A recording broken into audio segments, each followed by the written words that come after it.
Hey everyone, welcome to today's video.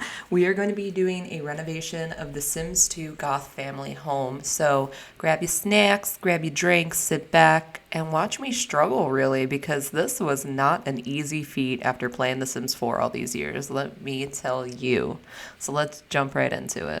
Alright, so when we get started here, I am actually doing the outside. I'm creating a turret to go with the house. I just think that this home being a generation home should have a lot more age to it, a lot more character. The outside's pretty bland, and I get that they're going for like a dark, creepy vibe, but it just wasn't him. And honestly, for me, doing this house and renovating it like the way I did, it comes off not as dark as it originally was, but that's because I felt like the Sims team was trying really hard to push this agenda with the Goth family. But if you actually play the Goth family, they're not really that dark, they're just mysterious. And so that's what I really wanted to do with this house, give it that generation feel, but not make it look like it was outdated and that it's just not even comforting or warm, because I like the family, I like playing the family, I think the drama in the family is a lot of fun. As you can see, I haven't actually started playing yet, but I have been touching in on this fam since doing this renovation, and there's a lot of tea going on. So we got Don Lothario in the house now, married to Cassandra. We got Dina Caliente in the house, married to Mortimer, and you know, Dina and Don right then and there, that's just tea. So this house is made to come off like it is very grand, very luxurious, while also maintaining that gothic vibe. And in essence, really, it's supposed to just cover up, patchwork, if you will, all of the bullshit that this family be doing, alright? If we're being honest. One of the really fun things about building in The Sims 2 nowadays that's different from when I was building back in 2004, 2006, all those years that I was playing, was I learned a lot from The Sims 4 that I didn't realize was available in The Sims 2. So, you know, making those little trims around the bases of the room and creating those little overhangs and just a lot of little details that I never knew I could do in The Sims 2 that was actually offered. And I think that we haven't played The Sims 2 in so long that we just kind of think it didn't have these options, but in all reality it did. And so it's a lot of fun that way. If you guys get the chance to play The Sims 2 nowadays, I highly recommend it. Like this little detail I'm doing right here, I would never have done this back in the day when I was playing, but now that I'm playing after playing The Sims 4 for so long, I am having so much more fun doing this. I feel like I can really make great houses that before I was like, oh, I can't do that. Also, the coloring tool, the recolor tool, yeah, it charges you $15 every time you recolor, and I'm glad The Sims team got rid of that in The Sims 4.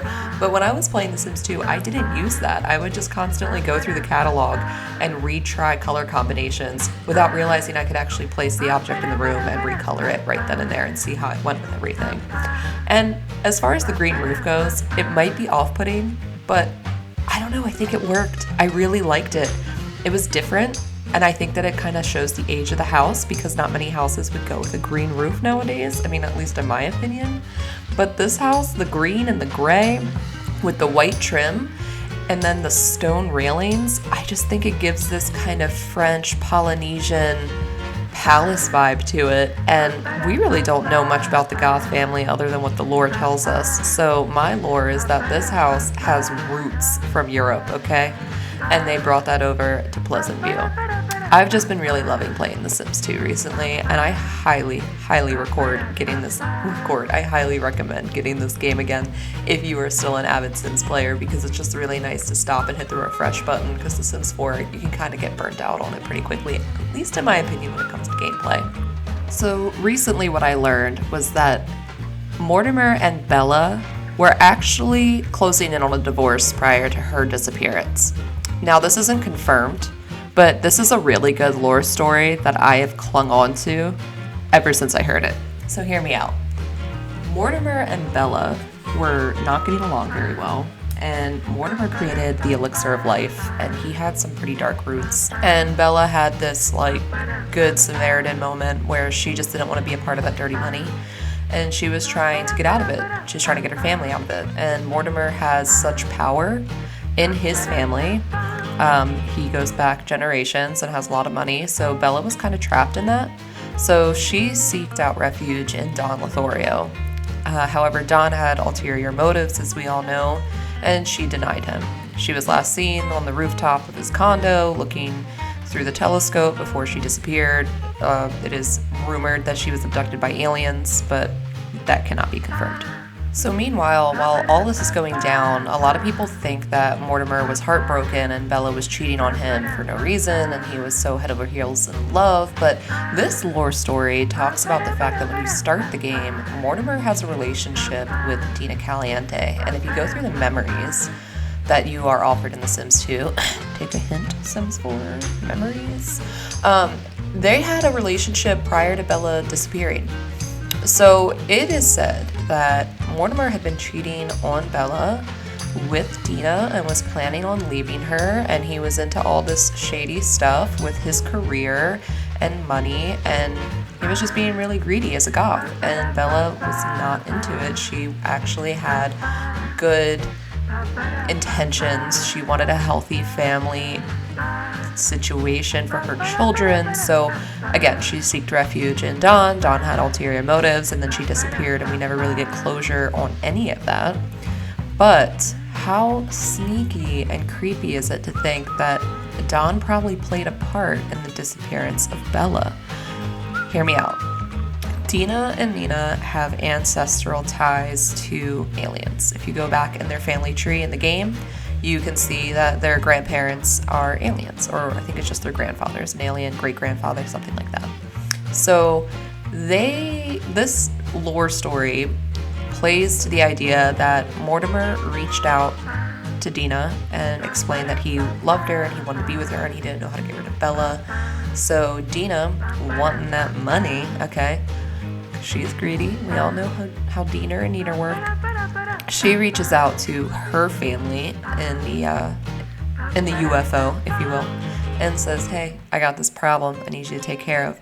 So they take advantage of Bella's friendship with Dawn and making it seem as though Bella was cheating on Mortimer, and then they use her availability being there as an opportunity to abduct her and get rid of her. And then when the town is all freaked out about her getting abducted, they just cover it up with the fact that, hey, she was cheating on Mortimer. She was a bad person, so don't feel bad. So that's a really interesting story. It, again, has never been confirmed, but it is pretty obvious she was abducted because if you go into Strangerville, is it Strangerville or is it Strangetown? Because Sims 4 got me messed up. Anyways, whenever you go into that town, you'll find Bella Goth, but it's not the same Bella Goth. That has been confirmed. It's not the same exact sim. It's a cloning sim. So another part of this lore story is that the aliens had to dump Bella somewhere, so they wiped her memory clean and they threw her down in this new neighborhood to start a new life. What makes this story even creepier is when you play The Sims 3, and I'm not even going to begin to talk about my detestment for The Sims 3. I'm sorry if that breaks your heart, but I do detest it. In one of the game packs that you have to buy to get this new world, it's an alien world. I think it's the Back to the Future one, or it's the alien one, I can't remember which. But there is a Bella Goth there, and she's older. And then there's a tombstone. There's a lot of secrecy about it. It's really interesting if you get the chance to kind of deep nosedive into the lore that is the Goth family in The Sims, because I don't even think the Sims team knows what they're doing when it comes to it. They're just like, well, we started something and the people love it, so let's try to keep it going. And then when it came to The Sims 4, they were like, you know what, let's just create an alternate universe and not even carry any of this lore over, which was a huge mistake. I'm sure they are still realizing that they messed up on that. They have to know it, because no one was happy when they started up the Sims 4 game and none of it continued from the previous expansions. Like, how can you just erase all this history? People thrive on this history. That's what makes gameplay so much fun. And they were just like, no, we're not gonna do it. We're just gonna pretend that this doesn't even exist and not even include it. The other creepy thing with The Sims 3 is when you get the Seasons pack, there is a Dawn Lothario. If you know the timeline, The Sims 3 actually comes first, and then it's The Sims 2, Oh, sorry. And then it's Sims 1, and then it's Sims 2. So that's the timeline of the Sims universe. So Sims 3, Bella and Mortimer are children, and they're friends. If you find Don Lothario in the Seasons expansion pack, he is actually an adult. So that doesn't make sense right off the bat. And then if you read his bio, you read about how he last remembers hearing women's laughter and everything going dark, and then he woke up in this town and he had no idea who he was, where he came from, what his history was. So that kind of plays into the idea of Diener and Neener basically getting him abducted and just completely neglecting how time works and getting him thrown back into the past as a grown adult. Pretty creepy. I love it. I wish there was more on it. Like, if anyone has any more lore details that I am missing, please tell me down below, because I eat that up. As far as this living room goes, though, I kind of forgot how much I love this. The upstairs, though, we just took that all down. We were like, absolutely not. Purple striped walls, yellow walls. Yellow is the color for insanity. This family doesn't need any more insanity than it already has. So I just completely redid that up there. And those stairs that came with mansion and garden stuff were hidden. All right, I'm just gonna say, because I swear I try so hard to create those stairs in The Sims 4, and I have to download so much custom content just to get those little rounded edges, and it makes me so sad, because that is just the smallest of details that makes it feel all the more real, in my personal opinion. Anyways, if you guys haven't heard, I stream The Sims 2 on Twitch. I'm still trying to figure out my streaming schedule. It was Sundays, Wednesdays, and Fridays, but I'm not very consistent. I'll own up to that. So, if you guys do want to see some Sims 2 gameplay, you should definitely go to my Twitch. I recently just became a Twitch affiliate, which is really awesome, so I would love to have you guys join. We have a nice little fam going over there, and we just really be loving the Sims 2 adventures lately. I also try some other games out. I will play Phasmophobia, I'll play Fall Guys, Sims 4, I'll do Let's Plays, I'll do builds. We'll try doing builds where each viewer tells me what kind of theme they want for the room. We'll build families together where I'll build a house and we'll talk about what kind of family would live in it, and then the viewers go and make the families, and then I download them and put them in the house. So really fun time over there. If you haven't yet, definitely go check that out. I also have a Twitter where you can stay up to date with my shenanigans. And I just really love for you guys to join. I love playing the game. I love streaming. It's a really great hobby of mine to do. And honestly, I just love this game. My sister was saying the other day, she's like, I am so happy I brought that first game home all those years ago, because look what I have created. And I was like, you right. You absolutely right, Beach. Look what you created. A monster. But anyways, I'm probably going to cut this off right here. If you guys do want to eat up some more Sims 2 lore, let me know which family I should do next. I'll go renovate their house from the base game of The Sims 2, and I'll give some details and some history on that family as well. Thanks so much for watching. Please hit that subscribe button. I am almost at 300 subscribers, which was my end of year goal for 2020. Man, 6 away, y'all. 6 people away. Again, thanks so much for watching. Hope you enjoyed it. Give it a like button, and I will catch you in my next one. Bye.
ba-da-ba-ba.